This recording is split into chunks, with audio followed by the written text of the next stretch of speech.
Sometimes the people who save us are the ones most in need of saving themselves. My name is Sarah Whitmore. I grew up in a small town in Kentucky, the kind where Sundays weren't just a day of rest. They were a way of life, and every Sunday, the same voice filled our little church. Pastor John Michaels, kind eyes, a calm voice, a man who could make even the hardest sinner believe in grace again. He'd been with us nearly 10 years, married the local florist, blessed every newborn, and buried every soul we'd lost. He wasn't just our preacher, he was family. But one day, the truth came knocking, and it came with a name we'd never heard before. It started on a rainy afternoon. I was helping Pastor John organize old church donations in the basement. He was quiet that day. Distracted, I asked him if everything was okay. He smiled, but his hands trembled as he packed boxes. "Just tired," he said. Later, when he stepped out, I noticed something fall from his jacket pocket. A folded piece of paper, yellowed with time. Curiosity got the better of me. I picked it up.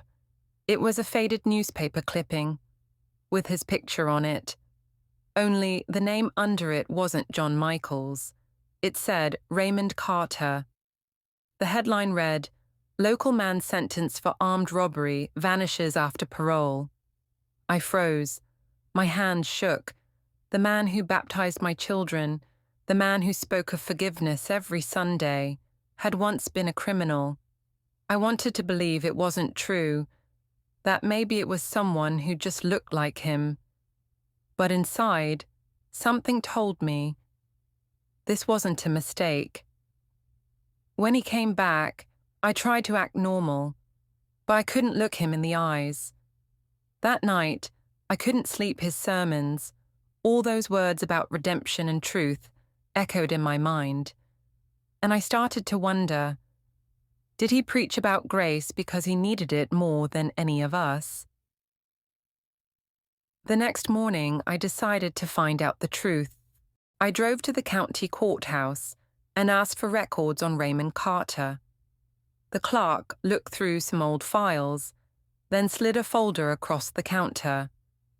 Inside were mugshots, reports, and a parole document.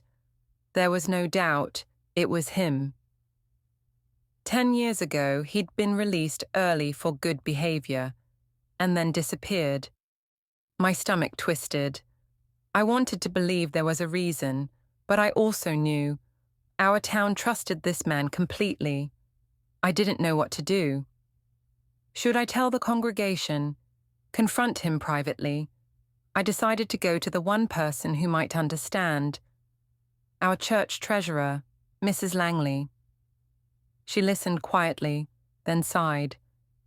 "I always wondered why he never talked about his past," she said.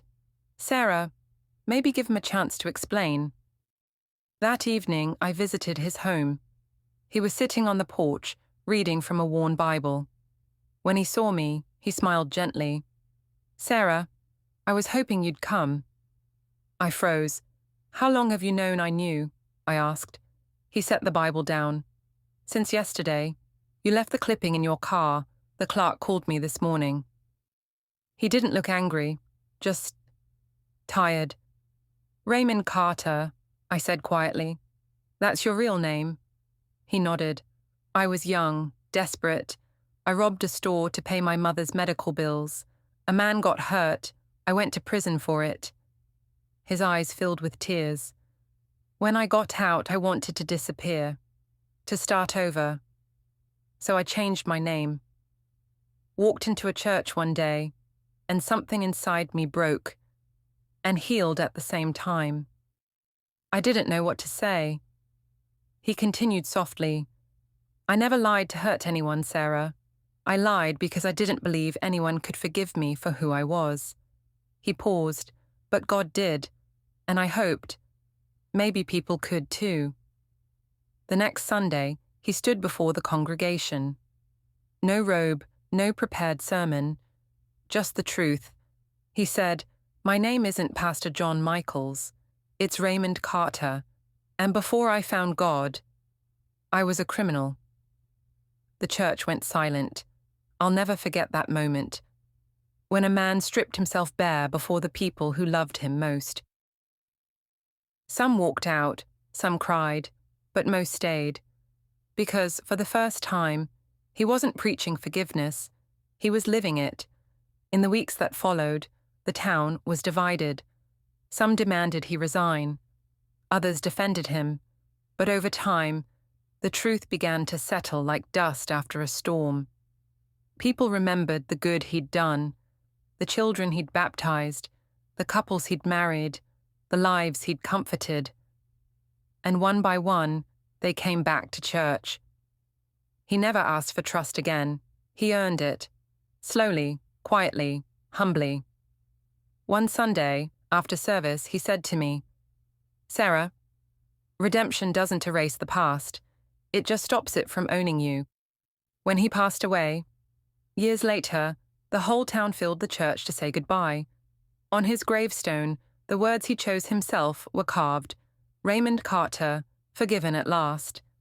And below it, in smaller letters, "Redemption begins where lies end." Moral: redemption begins where lies end, because truth may break what's false, but it also builds what's real. Thank you for listening to the story. If it touched your heart, please leave a comment below. Tell me what redemption means to you. And don't forget to subscribe for more true emotional stories about forgiveness, truth, and second chances.